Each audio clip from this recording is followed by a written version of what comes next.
Ouais, bienvenue à tous dans cette partie 3. Merci d'être arrivé là, hein. C'est que vous avancez bien dans votre jeu. Dans la partie juste d'avant, on avait mis les carrés magiques. Ce qu'on va faire aujourd'hui, c'est qu'on va regarder comment ne pas sauter à travers. Et puis quand on saute dessus, faire apparaître la pièce. Ok. Je pense que c'est déjà fait pour tout le monde, mais s'il y en a encore quelques-uns qui ne sont pas abonnés, abonnez-vous en bas à droite, c'est hyper important pour moi. Et un petit like si vous aimez cette vidéo, comme ça ces vidéos elles se retrouvent en tête de liste sur YouTube. C'est parti, on y va. Alors pour pas passer à travers les carrés magiques, ce qu'on va faire, c'est qu'on va revenir sur le code de Mario et sur le code où on le faisait sauter ici. Alors voilà, on lui avait dit que si on touchait le décor, on devait faire l'inverse. Et on va rajouter un opérateur. On va mettre ou, voilà, et on va lui dire que si tu touches le décor ou le carré magique, tu vas faire l'inverse. Donc on vient rajouter, si on touche le carré magique, hop, et là, normalement, comme par magie, hop, et voilà, je suis bloqué. Donc on a déjà réglé ce premier problème. Alors pour faire apparaître la pièce, donc il va falloir savoir si Mario est en train de sauter ou si il est en train de descendre. Parce que la pièce, elle arrive quand on fait sauter Mario en dessous du carré et pas quand on le touche du haut. Alors pour ça, on va se rajouter une petite variable. On va créer la variable saut. OK. Et on va revenir dans le code du saut, ici, quand on disait ajouter -1 à Y. Et on va lui dire que quand Y est positif, ça veut dire qu'il monte. Si Y est négatif, il descend. Donc, on va lui dire contrôle. Si, hop, et donc vous venez le rajouter ici, juste en dessous du... Alors ça va pas être évident, hop. On va venir le rajouter, hop, ici, parfait. On va remettre tout de suite les deux, ça sera plus simple. Hop, comme ça, on va arrêter le script. Et donc, on va lui dire opérateur, si y, donc variable, si le y est supérieur à 0, on va lui dire de mettre le saut à 1.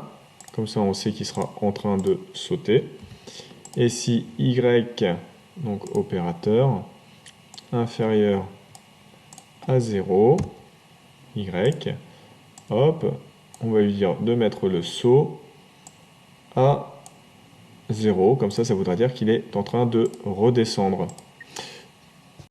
Du coup, on va venir maintenant rajouter un code, on va dire quand le drapeau est cliqué, du coup, on va répéter indéfiniment, et donc on va lui dire que si on est en train de sauter, donc contrôle si, donc opérateur égale 1, hop, donc si mon saut est égal à 1, donc ça veut bien dire que je suis en train de monter, alors contrôle, si à ce moment-là, en sautant, je touche le carré magique, hop, si je touche mon carré magique, ce que je vais faire, je vais envoyer un message, événement envoyé à tous, hop, donc pas décor, nouveau message, pièce, ça sera l'apparition de la pièce, et donc voilà, et après on va programmer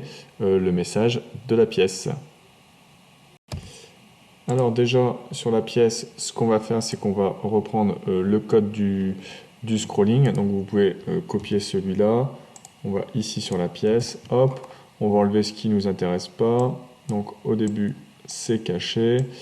Hop, la pièce, elle est un petit peu plus petite, donc on va lui dire moins 238, comme ça, elle sera cachée. Donc ça, c'est le code pour le scrolling. Ce qu'on va faire, donc en fait là, on a dit à Mario d'envoyer à tous pièce. Donc en fait, pièce, c'est le carré qui va le recevoir. Donc quand je vais recevoir le message pièce, du coup, je vais pouvoir lui dire de changer de costume. Et donc, on va changer de costume à une condition, c'est qu'il soit déjà sur le bon costume. Donc, contrôle. Donc, si le carré, il est sur le costume comme ça, donc si... alors, comment on va faire? On va lui dire, si mon numéro de costume, c'est le 1, donc apparence, numéro du costume égale 1. Donc, on va faire opérateur. Hop. Donc, si le numéro du costume égale le 1, donc ça veut dire qu'on est bien sur le costume avec le point d'interrogation. Et donc, on va basculer sur le costume numéro 4, on va aller directement sur celui-là. Donc, on va faire apparence et on va lui dire basculer sur le costume numéro 4. Alors, pourquoi on fait ça? Ça évite que sinon, à chaque fois qu'on va taper dessus, qu'il change de costume. Donc on lui a dit de changer. Et là, on va envoyer à tous que c'est là où la pièce peut apparaître. Donc événement, envoyer à tous le nouveau message.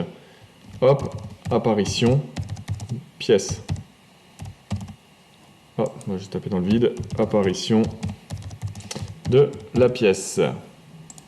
OK. Et donc du coup, l'apparition de la pièce, là, on va la traiter directement dans le lutin de la pièce. Alors, on va venir déjà positionner les pièces au bon endroit. Donc, on va déjà aller sur le décor. On est sur le costume 1. On va le remettre à 0, 0. Hop, on est ici. On a le carré magique. On sait qu'il est à quel... alors, on va regarder le carré magique. Il est, si c'est le décor numéro 1, il est à 96, 20. Donc, nous, en fait, on sera à la même distance, mais on sera plus haut. Et on sera plus haut d'à peu près 30 et 35. Du coup, on va copier ça directement. On va copier ce code-là ici sur la pièce. Hop. Alors, il s'est mis ici. Donc là, nous, on n'a pas besoin. Donc c'est ça qu'on doit enlever. Ce costume-là, on n'en a pas besoin. Hop. Et du coup, on va venir mettre de la hauteur. Comme ça, il sera au-dessus du carré. Et pour le deuxième, on va faire pareil. On va mettre 115. Donc du coup, en fait, la pièce, quand elle va apparaître, elle va bien apparaître à ce moment-là. Donc, petite précision, là, la pièce, elle ne doit pas se montrer tout de suite. Donc c'est pareil, on va enlever montrer. Pourquoi? Parce que la pièce, elle va se montrer que si on reçoit le message apparition de la pièce. Donc, on va faire le code. Quand je reçois apparition de la pièce, c'est à ce moment-là que je vais me montrer. Hop. Je vais me montrer. On va jouer un petit son qui est sympathique. Donc, on va jouer le son. Alors, qu'est-ce qu'on a comme son? Voilà, le son coin. Donc, son, jouer le son, hop, comme ça. Et puis, on va lui dire de répéter indéfiniment, de changer de costume à la pièce. Voilà, parce qu'on a plusieurs costumes. Et donc, du coup, ça va faire comme si la pièce, elle tourne. Donc, répéter indéfiniment, apparence, costume suivant, contrôle. On attend entre les différents costumes. Pas longtemps, juste pour qu'on ait le mouvement. Donc du coup, je suis Mario, hop, je suis ici. Ah, je saute, alors là, normalement, c'est ce qu'on se disait. Là, ça devrait apparaître, mais ça n'apparaît pas. Donc on va regarder ce qui se passe. Du coup, laissez-moi le temps de regarder ce qui se passe. Et on se retrouve dans la prochaine partie avec le debug de cette situation et la suite de notre jeu. Si tu as aimé cette partie, n'oublie pas un petit like. Et on se retrouve très vite pour la prochaine partie. Salut!